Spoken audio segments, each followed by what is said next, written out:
أعوذ بالله من الشيطان الرجيم. بسم الله الرحمن الرحيم. الرحمن علم القرآن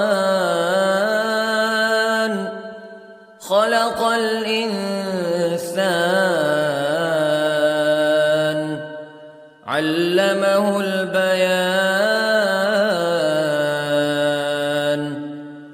الشمس والقمر بحسبان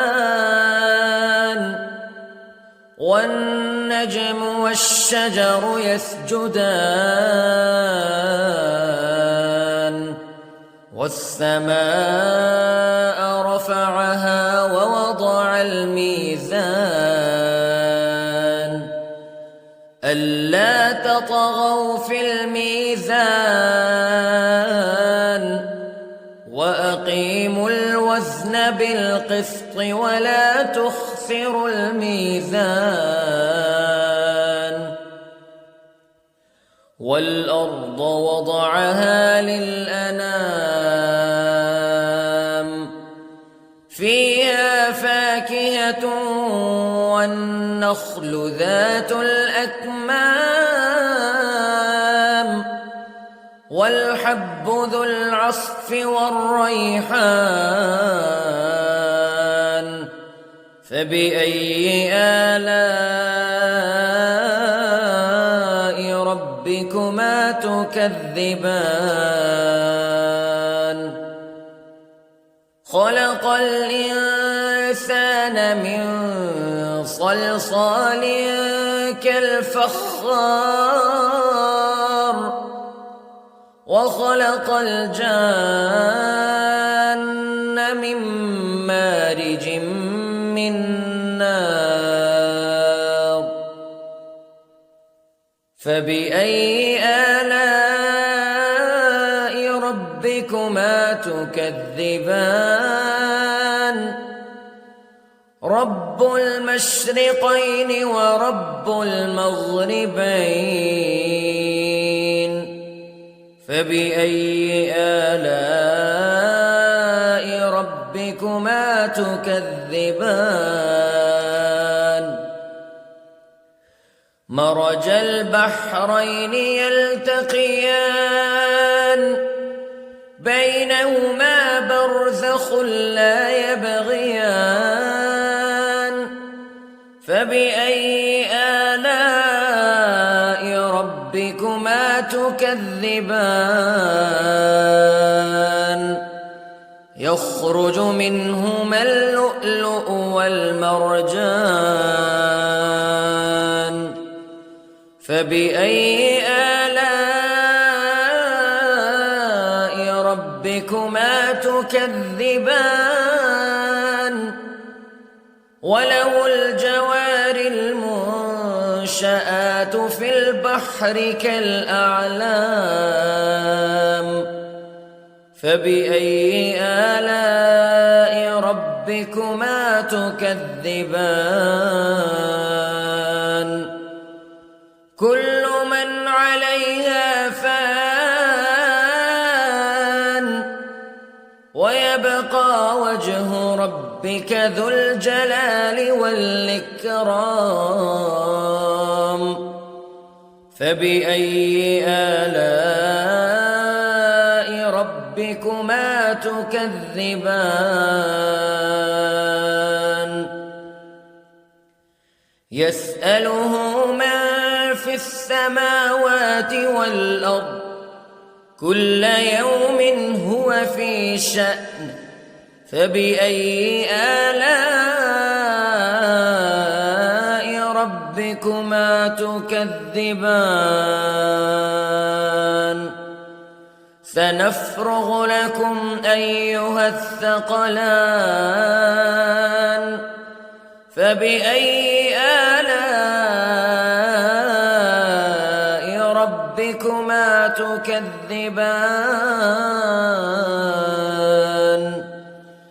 يا معشر الجن والإنس استطعتم أن تنفذوا من أقطار السماوات والأرض فانفذوا لا تنفذون إلا بسلطان فبأي آلاء ربكما تكذبان يرسل عليكما شواظ من نار ونحاس فلا تنتصران فبأي آلاء ربكما تكذبان فإذا انشقت السماء فكانت وردة كالدهان فبأي آلاء ربكما تكذبان فيومئذ لا يسأل عن ذنبه إنس ولا جان فبأي آلاء ربكما تكذبان يعرف المجرمون بسيماهم فيؤخذ بالنواصي والأقدام فبأي آلاء ربكما تكذبان هذه جهنم التي يكذب بها المجرمون يطوفون بينها وبين حميم آن فبأي آلاء ربكما تكذبان ولمن خاف مقام ربه جنتان فبأي آلاء ربكما تكذبان ذواتا أفنان فبأي آلاء ربكما تكذبان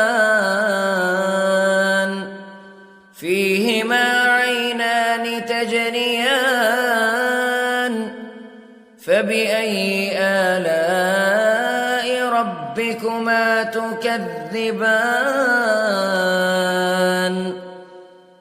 فيهما من كل فاكهة زوجان فبأي آلاء ربكما تكذبان متكئين على فرش بطائنها من استبرق وجنى الجنتين دان فبأي آلاء ربكما تكذبان فيهن قاصرات الطرف لم يطمثهن إنس قبلهم ولا جان فبأي آلاء ربكما تكذبان كأنهن الياقوت والمرجان فبأي آلاء ربكما تكذبان هل جزاء الإحسان إلا الإحسان فبأي آلاء ربكما تكذبان ومن دونهما جنتان فبأي آلاء ربكما تكذبان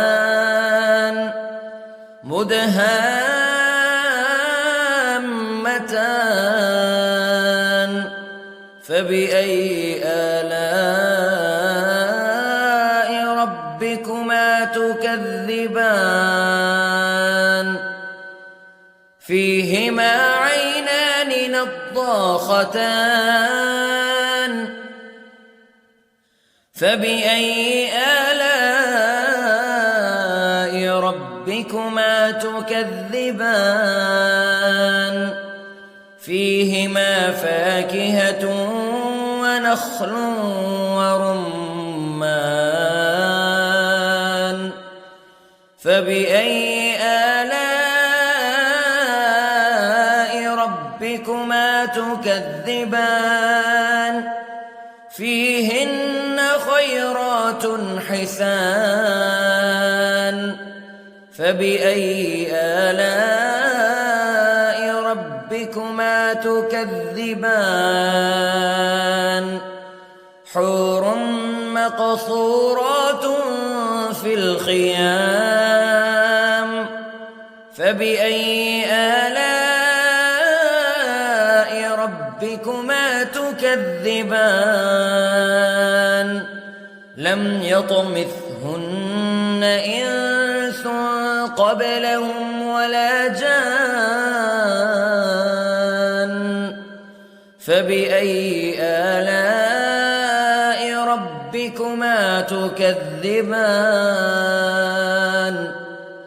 متكئين على رفرف خضر وعبقري حسان فبأي آلاء ربكما تكذبان تبارك اسم ربك ذي الجلال والإكرام